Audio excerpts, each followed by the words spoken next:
Welcome to the Parsha Pairings with Jeff and Sherry. I'm Jeff Friedlander. And I'm Sherry. And we're glad you joined us. This week we begin in Leviticus with the Parsha called Vayikra, which means, and he called. It comes from Leviticus chapter 1 through chapter 5, verse 26. Our Haftorah reading this week is Isaiah 43:21 through 44:23. And the New Testament Brit Hadashah reading is Matthew chapter 5, 23 through 30, and Hebrews chapter 10, 1 through 8. In our previous video, we did an overview of the book of Leviticus. If you haven't seen that overview, I suggest you stop now, go watch it first, and this will make a lot more sense for you. Let's get into Leviticus right away. There's a lot to cover in these first 5 chapters as we get into the Korbanos system, the Korban system. Let's talk about that system a little bit and what it really means. We call it the sacrificial system, but the Hebrew is not that, is it? It's not exactly that. So Leviticus begins to introduce us now into the priesthood and the role of the priesthood, and it opens right up with the sacrificial system. And the sacrificial system is actually a way in which we draw near to God. Which is the meaning of the word korban. Right. So the word korban means, like you said, to draw near. And that's what, when we talk about the word sacrifice, that word is korban. So, which changes the meaning, because we've often thought of sacrifice as something I have to give up. Yeah, it's like a loss. Something I lose. But really, we're going to see as we look at this system that it's about getting things out of the way so that I can draw near to God. That's a beautiful way to put it. When you think of losing something, you think of sadness, you think of hurt, you think of a pain, like I sacrificed something. But when we think about the return, that's really the system here, right? The Korban system is, I have given up something, whether an animal, a food, a money, or sin. Right. What do I receive in return? It's always multiplied more than that. So what the sacrifice is really a misnomer of a word a little bit. Korban is so much more powerful to me because it really brings us into understanding. And people think, well, this system is terrible. Why would you even talk about it? I can't believe God would talk about this. Well, he wasn't talking about just killing animals. He was talking about drawing near to him. And as we get into this, you'll see why it has so much beauty to it even. Right. And we have to also understand and remember back what we learned in Exodus, the outline of what the tabernacle looks like. When you enter into the courtyard, the very first place you come to is the burnt brazen altar. And this is where all the sacrifices are done. And at the other end is where the presence of God is. So you can't even get to the presence of God until you go through the brazen altar. Through the place of sacrifice, through the place of cleansing, the place of releasing, the place of getting rid of sin. And we're going to see an interesting thing that I think often gets overlooked, also dealing with the nature of who we are. Not just our physical sin, but what really separates us from God. And that's the more important part of the whole system. It's the sin nature that separates us from God. You know, when Adam sinned and Eve sinned, it was their nature that shifted. That's good. They now brought life and they brought death into their lives.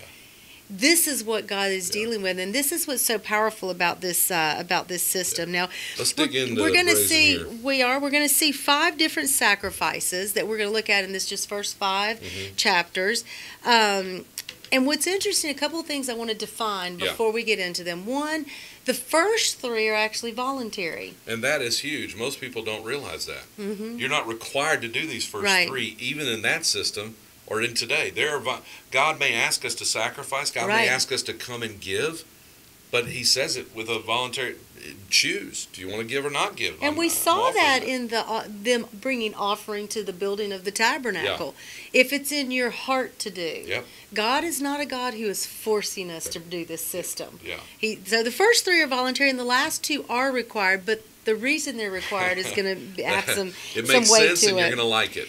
Now, the other thing we need to understand about this, and this is something that I think a lot of people don't understand, and when you read this system, you're going to see it does not deal with intentional sin. All 5 of these korban, these ways of drawing to God, deal with our unintentional sin.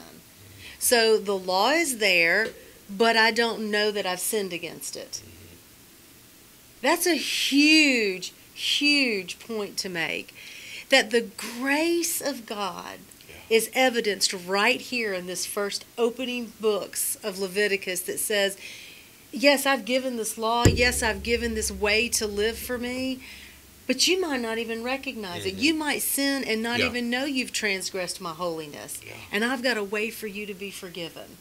It's so beautiful when you think about this grace of God. Yeah, it is a beautiful picture. So many people have thought that the Hebrew Scriptures are about a judgmental harshness that comes from God when God is making a way in our ignorance, which is incredible. The love of God poured out here. Now, something to note, because these 5 only deal with unintentional sin, there is a system of judgment for intentional sin. And we'll get there We're not going to talk about that in this parsha, but there is ways to deal with intentional sin.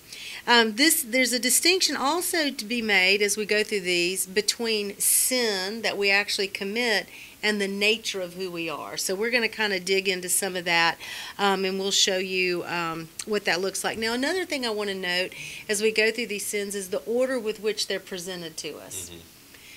God doesn't begin with the involuntary ones. He doesn't begin with the ones that you have to do. He begins with the ones that are voluntary. That you get to choose to do. The first 3 are the ones that are your choice to make. And these are the ones that God, these are the ones that God lays out. So when we begin in Leviticus chapter 1, we're going to start in verse 2. It says, "Speak to Bnei Israel." This is speaking to Moses, God telling Moses, "Speak to Bnei Israel and tell them, when any one of you brings an offering to Adonai, you may present your offering of livestock from the herd or from the flock." Now, what's interesting about this is that as we go through this, we need to recognize that the size of the animal wasn't based or determined on the size of the sin or the offense or whatever you were coming for. This was strictly, honestly, it became about what you could afford. You know, if you were wealthier, you would bring the more expensive animals. If, as a matter of fact, it gives provision in chapter 1. If you can't afford this, bring that pigeon, baby. Bring the pigeon, bring the bird. This was open for everybody. So that's another beautiful place of God's grace. Now, this is known as the burnt offering. And in Hebrew, that word is olah, which means ascending offering. It's a fragrance that goes up to God. And you're going to notice that in all 5 of these, that's the key to it. The key is about the fragrance that goes up to God as he smells this scent that goes up to him. And Sherry, we saw this before. We've seen this offering. We saw it with Noah. We saw that he offered it when he got off the boat. He offered an olah offering. And we saw it with Abraham that when he was told to go and sacrifice his son Isaac in what's called the Akedah, he told the 2 men that were with him, helping him, he said, "Stay here, the boy and I will go up, and we will worship, and we will offer an olah, and then we will return." And that word there is this word, the olah offering, the burnt offering.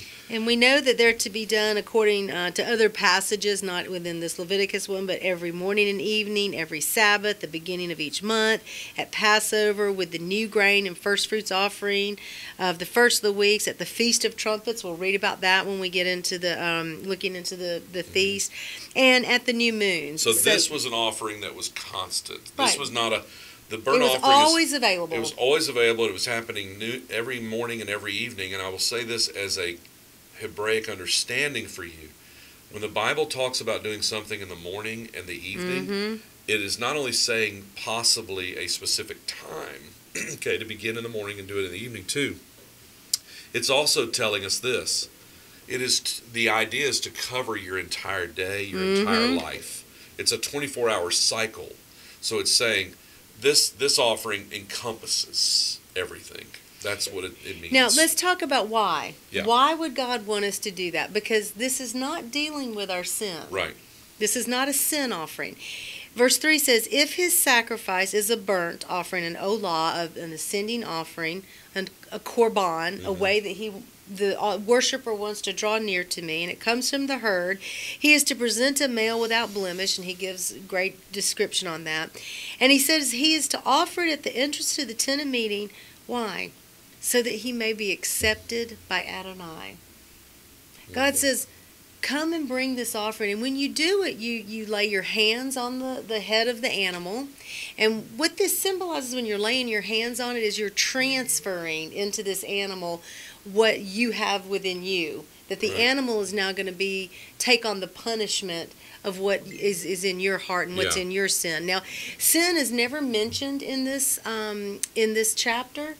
And we can surmise so that we can be acceptable. How do we be acceptable to God? Well, it's our nature that has to be acceptable. Yeah. So what is being transferred is the nature. You're exchanging your sinful nature, transferring into this animal to be sacrificed so that you're clean, that you can draw near. Yeah, and the word atonement is used here, and it's that idea of saying that you're getting atoned for the sin nature, for the place where you are drawn into sin on a regular basis. You're willing to sacrifice that over to the Lord and say, Lord, I don't want to be this way anymore. Right. So we could actually put that in a New Testament mentality, which is the same thing as the Hebrew mentality, because it's one book, one story. And we could say very clearly, you're becoming every day a new creation. Right. Right. That you're being born again in this offering every day. That's it's right. a new creation of your soul nature. Now, another thing to note about this is it's actually the worshiper that slaughters the animal. It's not the priest, which that's a some people don't understand that. That the priests do some of the offerings, but they don't do them all. This one is one that the worshiper actually slaughters the animal, and then the priest takes the blood and he splatters it on the brazen altar, and that altar is holy. So now this blood has been washed and is made holy. Yeah, now think about what you just described. It's incredible. You said the person transfers their nature onto it. Then they slaughter the animal. Okay, so Yeshua comes, he lays down his life. The people slaughter him. The priest actually helped to slaughter him, but the people said, "Give us the Yeshua. Don't give us Barabbas. Let Yeshua be killed. Give us Barabbas." So he gets slaughtered, and then his blood. They stab him, and his blood is sprinkled. And we say we will receive the sprinkling of the blood from who? Hebrews, the writer in Hebrews talks about he is the Kohen Gadol, the high priest. So he becomes the high priest, and he is sprinkling the blood on us. That's exactly what's going on here. To make us clean is exactly what this offering is. It's part of, and as we say, Yeshua is complex in the offerings. He's not in one of these. He's in these. He's in the Passover offering. He's in the red heifer offering. He's in multiple offerings. He's not just one.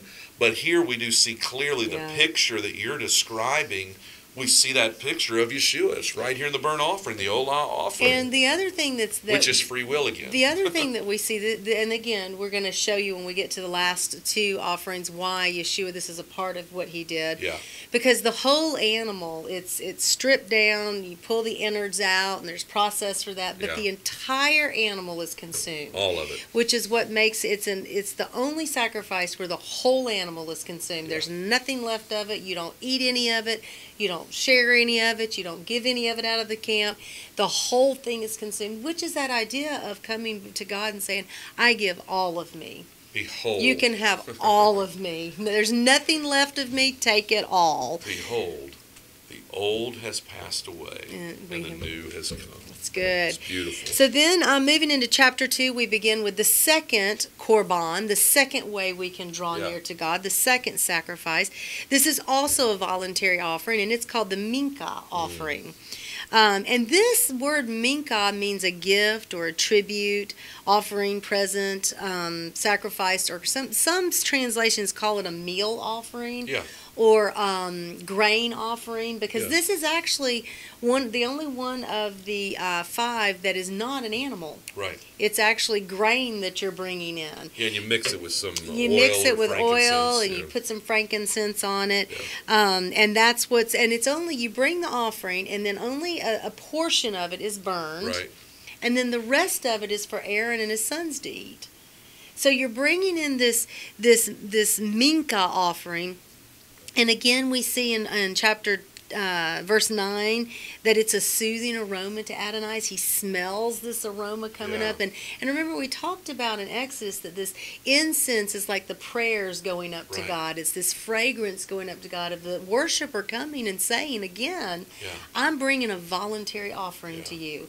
I'm bringing something to you. Again, we're not dealing with sin on this one. One of the things to note is I love this offering because it is truly about thankfulness of the heart. It's a person that says, I want to thank God for provision. I want to thank God for what he's given me. Let me bring this meal offering. You've provided bread for me. Let me provide bread back. But one of the notes is there's no leaven in the grain offering. You can't burn leaven there. And there's the scripture will talk about leaven being likened as a parable to sin. And so the little leaven that comes up, and so we're not dealing with the sin here, like Sherry said, the leaven. What we're dealing with here is the heart of thankfulness, a heart of gratefulness, and God receiving that heart of gratefulness. And then it gets seasoned. You're going to read verse 13 for us? Yeah, so we get a very interesting introduction here about how it's seasoned and how this applies to all of the law of God. It says, also you are to season with salt every sacrifice of your grain offering. You are never to allow the salt of the covenant of your God. That's an interesting phrase, to be lacking from your grain offering. And then he goes further and says, as a matter of fact, with all your sacrifices, you must offer salt. Now, that is so weird, isn't it? Don't we think that's weird? I mean, you think about it. Okay, you're getting ready to burn this thing up. Why am I putting salt on it? I mean, that doesn't make any sense. Now, we see this idea of this salt covenant in a couple of other places. Actually, only two other places in the scripture. One, we see it in Numbers 18:19, which we'll see when we get there. But it says, whatever is set aside from the holy offerings of Bnei Israel, presented to Adonai, I have given to you, your sons and your daughters. It's as a permanent share. Because salt, one of the things we know about salt is that it's a preservative. It preserves things. So when he's speaking about you're adding salt to these korbanot, these ways of drawing near, I'm making a permanency, a covenant with you that there's always going to be a way for you to draw near to me. So good. And that's what Yeshua said, right? Yeah. When make sure when to salt everything, because when you are the, I have a misquote. You are the salt of the earth, right? That's what Yeshua said. But when salt loses its saltiness, it is no good for anything. No longer good for anything. Yeshua teaches us the same covenant. He says, look, you're supposed to be salt in this earth. That's right. So you can't lose that. If you give that away, if you don't act right, then now you're not useful anymore. So God, in these sacrifices, he's saying, put the salt in there so it becomes permanent, because I want it to be lasting forever. Right. And we see that word over and over in his covenant. It's beautiful. It's also referred to in 2 Chronicles 13:5, speaking of the everlasting Davidic covenant, that Davidic covenant is a salt covenant, because it's going to last forever, which is the promises of the King Messiah that comes off the Davidic line. So, okay. I know I'm not supposed to, but don't y'all love Leviticus already? Yes! I mean, if you were here in this room with us, you just feel the Spirit of God and the power. This is so good. I mean, this book is so awesome. I just want you to get excited and not think, oh, the book of Leviticus. This stuff is so good. We're going to get through one or two more of these. We may have to do another video, but each of these things we're going to do, I'm telling you, you're just going to get more and more out of this book. It is so powerful and so life-giving. So Sherry, I just got excited. That's so, okay. I'm not allowed That's I know I'm not supposed to get excited, but man, I just love this stuff. So. Well, I was going to say one fun tradition that Jewish people do today, which I think is a really great tradition, is when they break bread on Shabbat, they always put salt on it as a reminder of this Minka offering. It's beautiful. That I'm breaking this bread and I'm offering it to God and I'm taking it into my body. Now, it does have leaven in it, but the idea is that it's this saltiness, and I'm reminded of the covenant, the everlasting covenant. And by the way, challah with salt. Especially fresh, hot challah. Oh, man, so good, so good. So chapter 3, we see this third offering. This is the Shalom or peace offering, or some people call it the fellowship offering. And this can be from a herd or a flock or a goat. This one also is the same thing. Hands are laid on it. So again, you're transferring It again is a voluntary offering, Yeah. so this is not something you're required to do. These first three really are dealing with, I am giving of myself. Heart I'm and coming character. to korban, to draw near to you, God. Yeah, I'm yeah. bringing these things to you. Later in Leviticus, we're going to see that this is actually, when this offering is brought, it's actually shared among the priest Yeah. and the worshiper. Yeah. So it becomes this idea of fellowshipping and being there together in this sacrifice. Verse 17 will tell us a little bit later, is a perpetual statute through your generations and all your dwellings.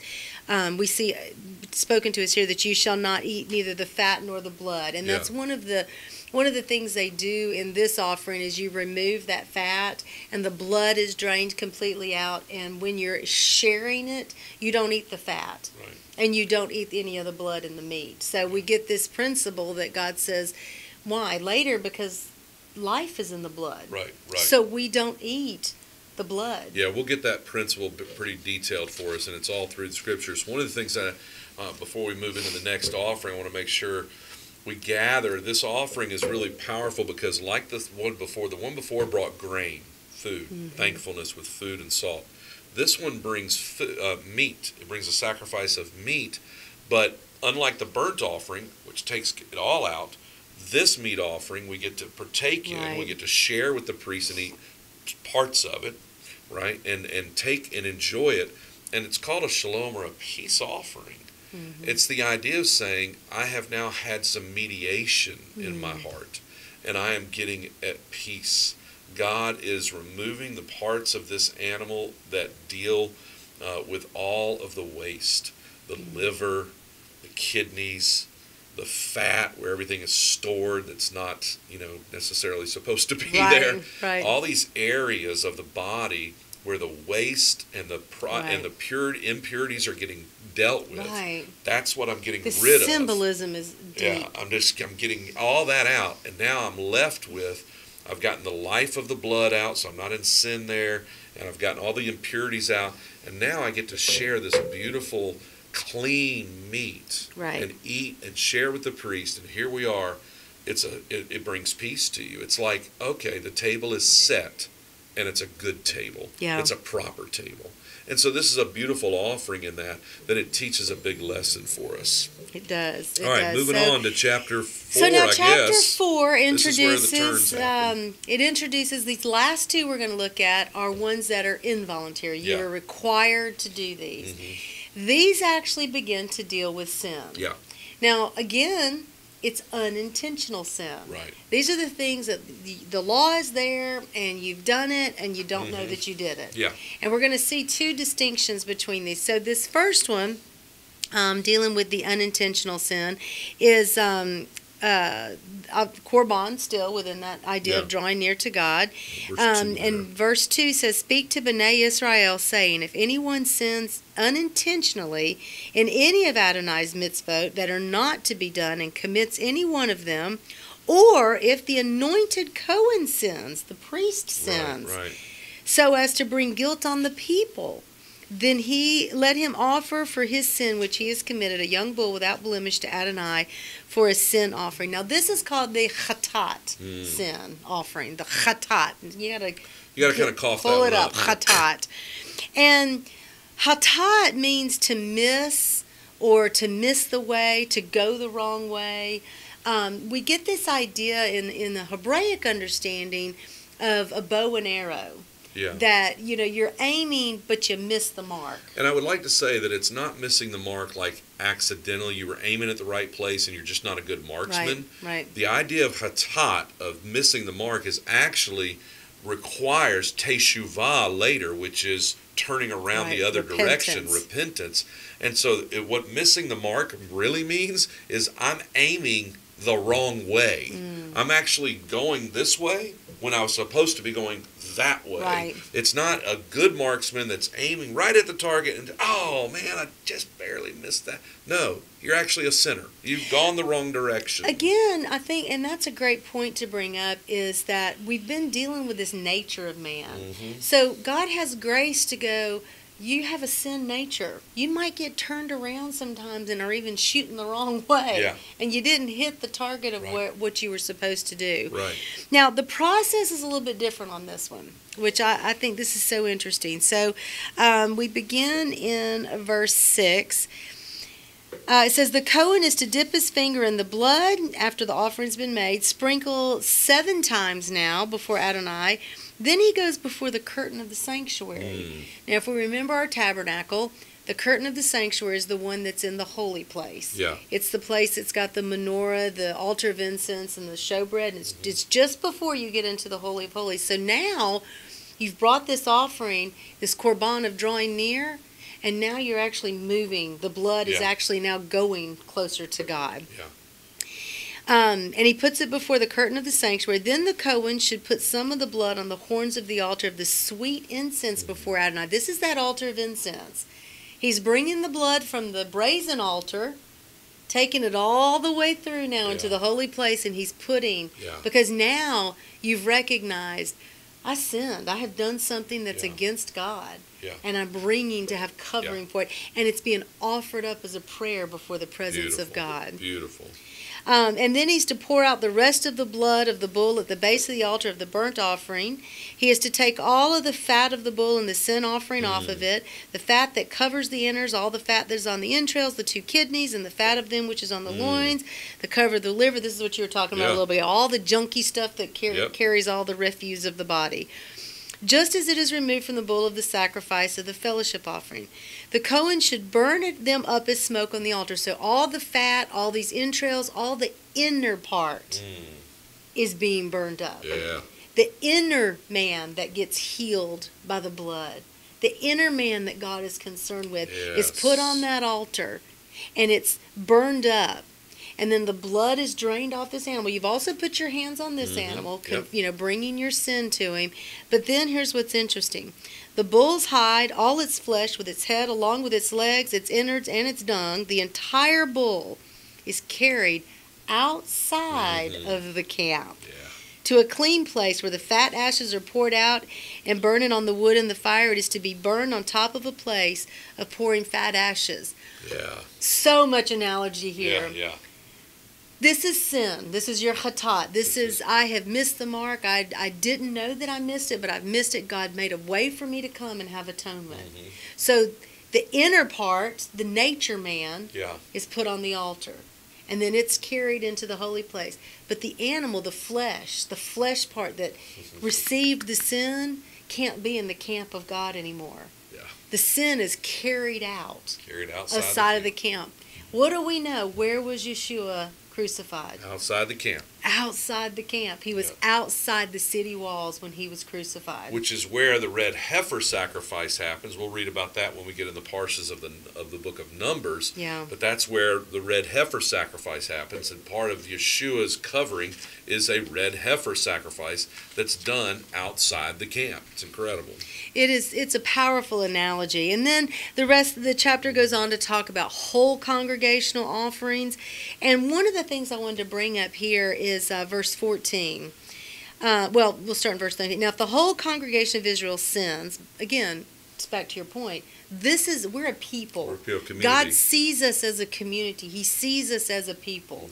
We learn that, as the priest sins, it can be transferred into the people. Yeah.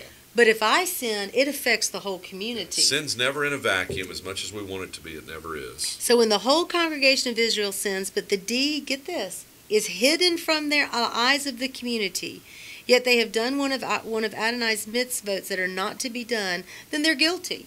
Here's the thing. Whether we know it or not, we're guilty. We're guilty. When the law says... They have the old rule, right? Ignorance of the law is no excuse for breaking the law, right? Just because you don't know it's a law, you don't get a free pass. Right. You broke it, you broke it. That's the way it is. But this is beautiful. But when the sin they committed becomes known, when they see it, then the community is to offer a young bull for the sin offering and bring it to the tent of meeting. And they go through the same process, laying their hands on the animal and doing the sacrifice. Yeah. This is a powerful point. Yeah.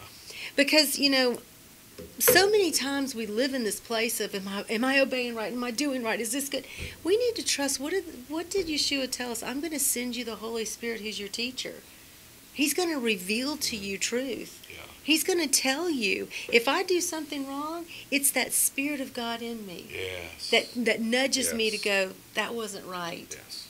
And why does he do that? So he's beating me up, so he's making us feel bad, so he's going, ha-ha, you sinned? No. It's so I can korban. I can make the sacrifice to draw near to God again, so that I can be in that place of my prayers going up before Him in that holy place. So it's a beautiful thing we see played out again in the first century writers. After Yeshua, we see these ideas that obviously the apostles knew. Yes. They understood this system. Yeah, they understood what God was saying here.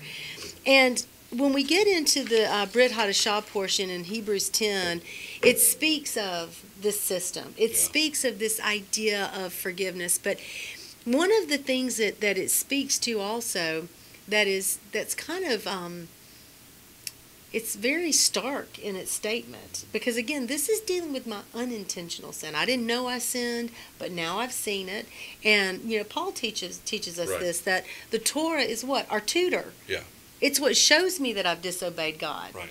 It's the bulls don't cure me. The blood of the bulls don't take my sin away and my nature away. Right. But Hebrews 10:26 says, "But if we keep on sinning willfully, if I know the truth, and if I disobey it over and over again, after I've received knowledge of the truth, there is no longer remains a sacrifice for sins."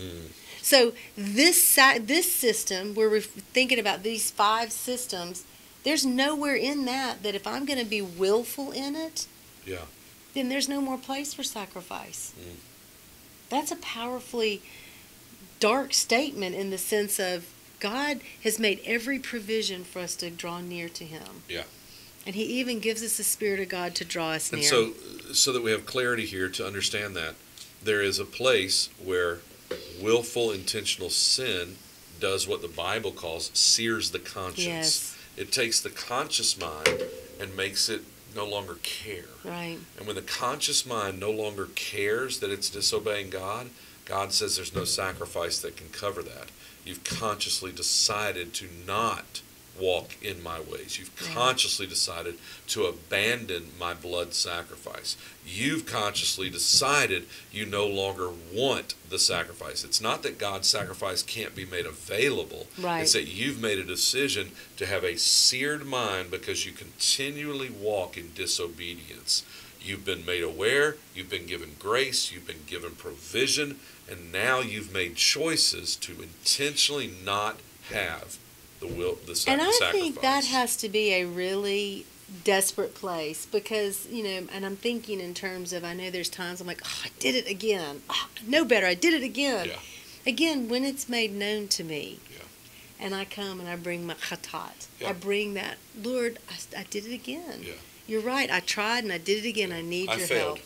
I need more healing inside so that I can. There's a lot of people, who struggle with what has been termed habitual sin, right? That idea of saying, I seem to try and I do okay for a little while, and then I fall again, and I fall again, and I fall again. Then I get up and I try again, and then I fall again.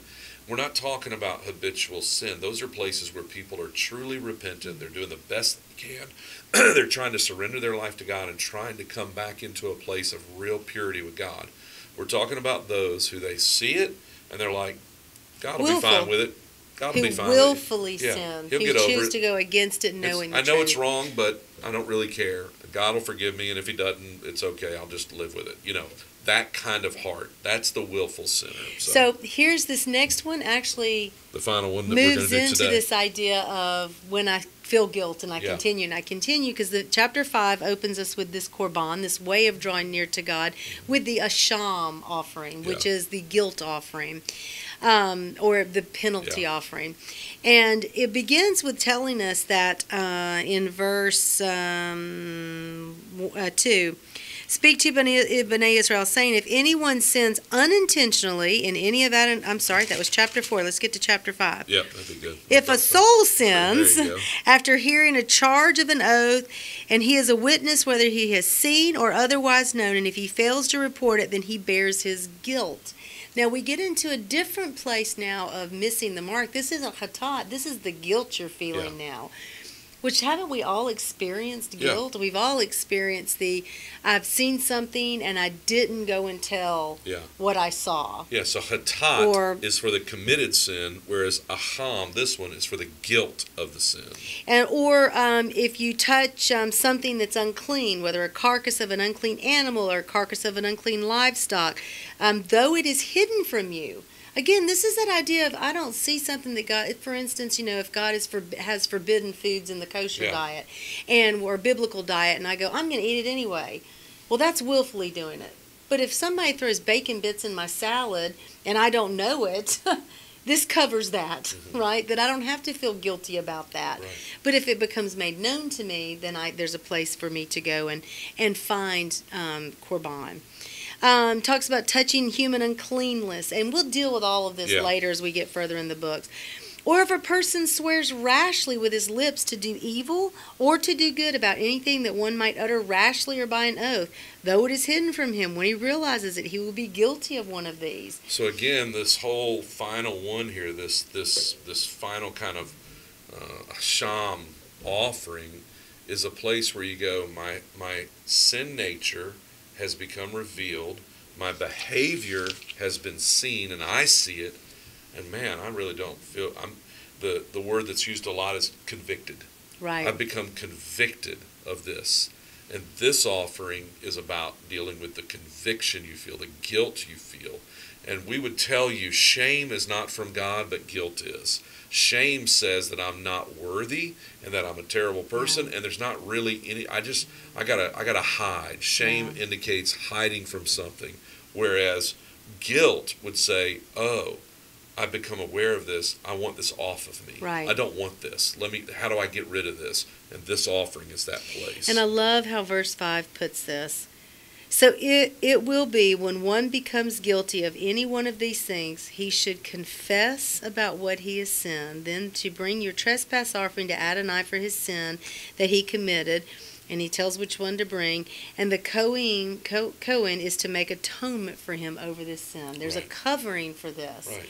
When we recognize, again, the beauty to me of these last two is when I've sinned. Do you ever have that feeling where you're like, I don't know if I did or didn't, but I feel this kind of yuckiness inside of me? It's probably a good place to stop. Yes. And say, God, are you showing me something? Yeah. Are you revealing something to me? Because maybe there is something that we need to stop and go, and he's saying, you don't realize what you did? But let me show you. Yes. And why, again, is that? Because he wants us to draw near to him. He doesn't want anything separating us from him. That's so good.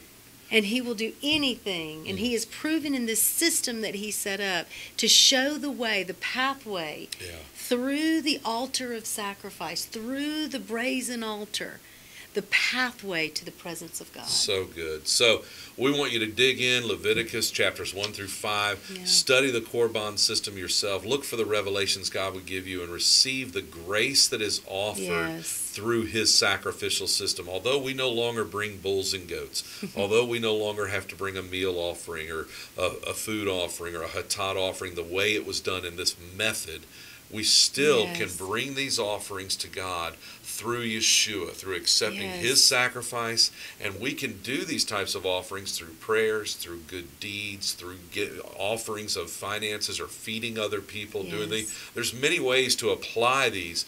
But the big idea here is God made a way for our sins to be atoned and to have our nature squared away, which is the beauty of God. So Korban this week. Korban Draw this near week. to God. That's it. Until next time then, God bless you and Shalom. Shalom.